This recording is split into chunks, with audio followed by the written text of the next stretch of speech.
Princess, but she stops you before you get too close, holding up one shackled hand. There's fine. I'd prefer we keep some distance until we've sorted this out. That's reasonable. We do have a weapon. Might as well put her at ease. Do you think this is a game?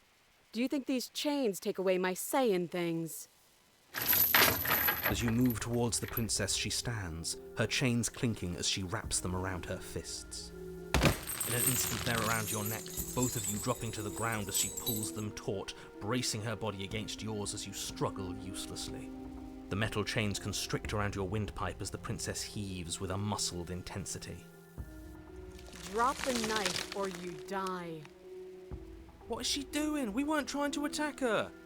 I can see where she might have gotten the wrong idea. She doesn't have much agency here. Would we have trusted her if the roles were reversed? I don't know. How about we think about the nuances of interpersonal relationships when we're not being strangled? How many times did I warn you she's not to be trusted? But while strangulation can be very distracting, she's not armed, and you have your pristine blade. End her before she ends you. You steel your will and refuse to give in to the princess's demands, ignoring the stars dancing in your eyes and the screaming of your starved lungs. You strike. You fumble your first few attempts, only making surface-level scratches and gouges as your arm flails forward, barely able to obey you. But a single focused blow was all it took. Your blade pierces up through her ribs, slicing through flesh, striking her heart. The chains loosen. The darkness creeping in at the edges of your vision subsides. None of this was ever very fair, was it? But I did kill you last time. I should have expected you might want some petty revenge. Unfortunately for you, that means you've dug your own grave. You can forget about me ever helping you again, even if it damns us both. And just like that, the princess is slain and the world is saved. Whenever you're ready, you can proceed to your reward. I don't like this. It was too easy. It was not too easy. We almost died. That's right. This was an incredibly difficult task, and you performed it admirably. Let's just get out of here. I don't like looking at her body. Plus, he said there'd be a reward. I'd appreciate a reward right about now. You have the attention span of a fly. How are we supposed to unravel the mysteries of this place if you're so easily distracted by empty promises? It's better to have a short attention span in a situation like this. There's no use dwelling on the past, especially when it's already set in stone. And especially when your promised reward is not, in fact, empty and is worth all the adversity you've been through to get here. Fine, but if we're leaving, then we're taking the blade. I feel exposed without it.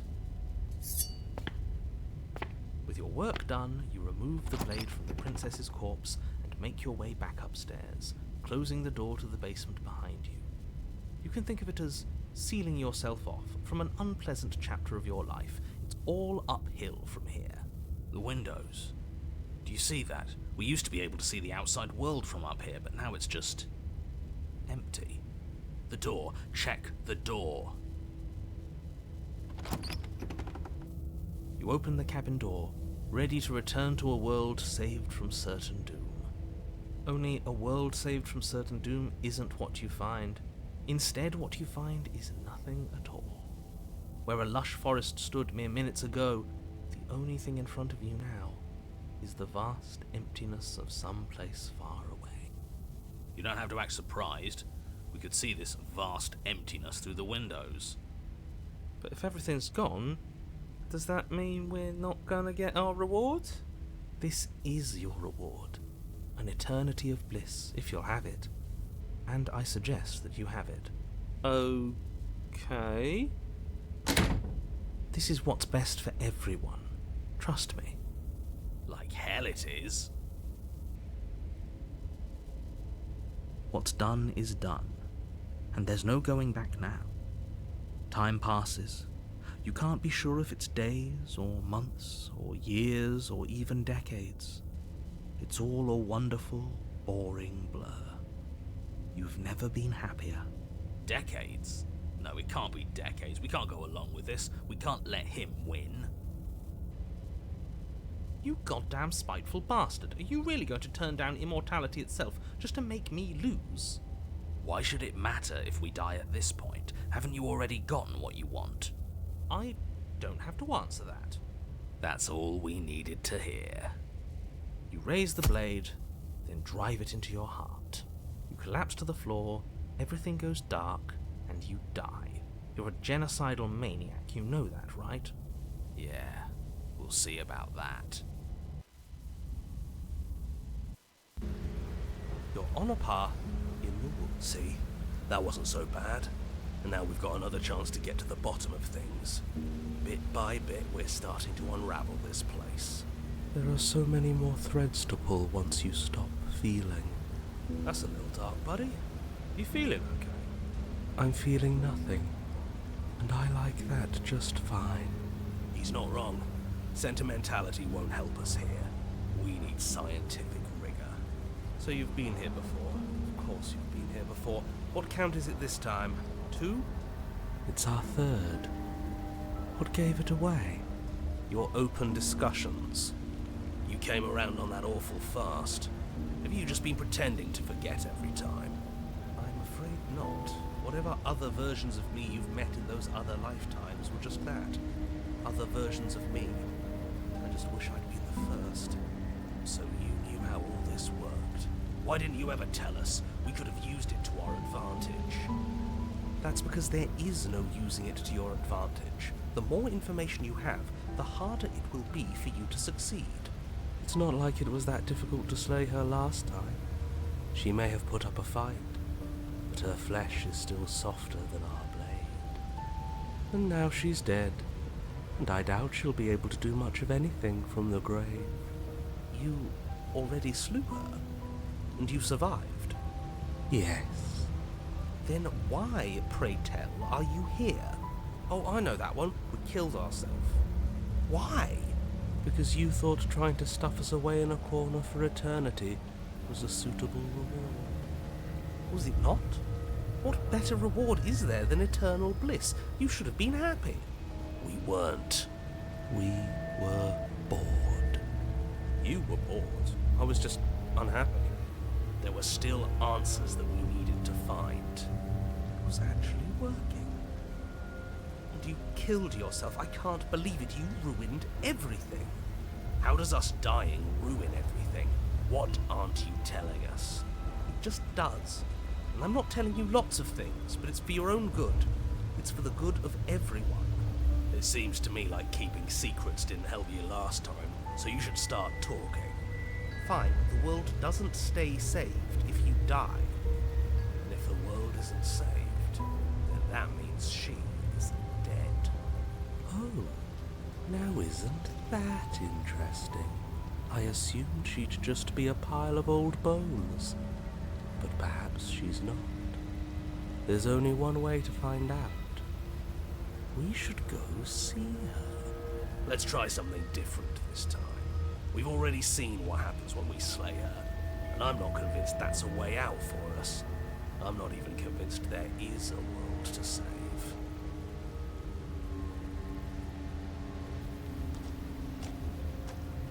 I'm sure you've already heard my words of warning in one of your past lives. You've already managed to slay her once, just don't muck it up this time, all right? What we do is entirely up to us. And we have all those mysteries to unravel. Isn't that right? You aren't here to solve a mystery. You're here to save the world. That's what you say. But how can we be sure? We can't be sure of anything except what's right in front of us. Okay, but we should care about the fate of the world. Why? Because we should. I don't know. It's important. Is it? Yes. I think. Don't let them make you second guess yourself. The fate of the world is the most important thing there is. For all we know, the world you're talking about isn't even real. Of course it's real. Where do you think you are? Somewhere else? Maybe we are. This is horribly unproductive. The cabin and your extremely important destiny await. As soon as you enter the cabin, you're struck by an overwhelming scent of decay, of mould and death and stagnant water. The once stately wooden building is bloated, its beams dripping with a black ooze of putrefaction, all but the exterior stone walls warped beyond recognition. It must have been beautiful once, but in its ruin, it is beyond repulsive. But you're not alone. You can feel something watching you. There is a figure, faintly outlined against the rotting wood of the wall. Is that her? It's like she isn't even there. See? We killed her. You're right. Maybe she doesn't reset like us. She certainly doesn't look the same as she did last time. Before you can make a move, the figure is gone, vanishing behind the door on the far side of the room. The door at the end of the room, but there isn't a door. There's a mirror, that's it. A mirror? Is this some kind of joke? Did you all plan this out before dying? There is no mirror. There's the door to the basement, the table, and the pristine blade. That's strange. There's supposed to be a pristine blade. Why isn't there a pristine blade? Maybe it's gone because we've already killed her with it. But we had it with us when we died. And besides, everything else has reset. Why wouldn't the blade have reset too? Maybe it's because we've already explored that avenue. We've seen what happens when we slay her. Maybe this place has decided we don't need to try that again. I suppose it doesn't matter why the blade is gone, but you're going to have to find it if you're going to do this right. So why don't you march over to that door and make your way down to the basement? You make your way to the door at the end of the room, stopping just in front of it. You must think you're looking at that mirror you mentioned earlier, the one that doesn't exist. Just reach forward and open the door. It's so hazy. We should try and clean it off. You reach forward and place your hand on the door to the basement. The handle is just a little to your right, and a little down. Yeah, we can see it now. So much for our reflection. We didn't need to see ourselves anyway. I'm much more interested in seeing other things. No way left to go but down. The door to the basement groans open. The air is foul and wet, so thick that you can almost feel it settle onto your skin in layers of grime. The stairs are coated with slimy algae, the wood rotted through in places, reeking of fetid vegetation. A wispy figure watches you from the bottom of the stairs, face veiled in shadows, legs submerged up to her shins in dark waters. There she is again. Barely. She's just an old memory. Your eyes lock for a brief moment, then she vanishes around the corner. As you descend the final step, the form of the princess comes into view. A bloated body floating face down in slowly rising waters, her wrist still bound to the wall by a heavy chain. This cell is a dark and isolated place, with not so much as a window to allow starlight to penetrate the gloom. See? She's dead. She's not just dead. It looks like she's been rotting. So killing her does stick. Mostly. But if she's dead, then what are we supposed to do? She isn't dead. You clearly just believe she is. Her corpse is floating right in front of us. You can stop it with the mind games. If she's dead, then do we even have to do anything? How can she be a threat to the world like this? Thoughts are cut short by the sound of a slamming door and a clicking lock. You turn to see the shade of the princess staring down at you from the top of the stairs. So that's where the blade is. It's already in her heart. And yet she isn't dead. She is dead. Have you never heard of a ghost before? Oh, for the love of... Can we not waste time arguing over the semantics of what is and isn't dead? She is clearly conscious. She clearly just slammed the door on you, and she clearly has a weapon.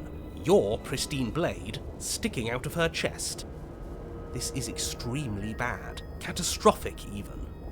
Yeah, dead or not, what are we supposed to do about her? Slaying, or destroying, if we want to be a little more death neutral, seems off the table.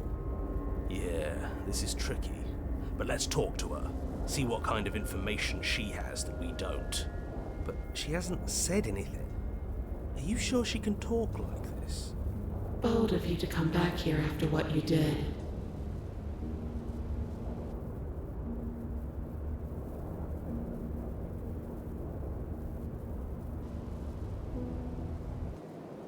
But she doesn't answer your question.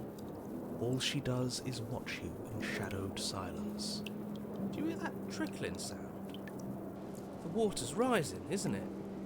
It is, and it's rising fast. Oh, that's interesting. We've never drowned before. I wonder how it'll feel. Bad, I bet. I don't think dying ever feels good. Yes, how astute. Dying is bad and you should avoid it.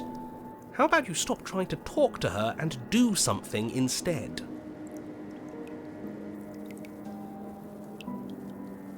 The princess eyes you with a disaffected gaze as you rush up the stairs, but you don't make it past the first few steps.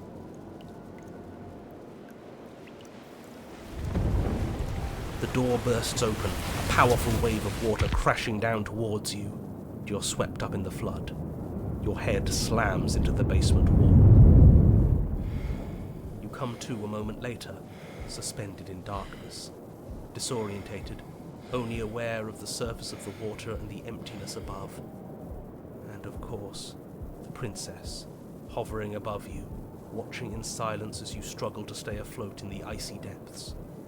There's no way out. It's so dark and cold, I think our limbs are slowing down. How much longer can we do this? Just keep breathing, we'll figure this out. Or we won't. It doesn't matter either way.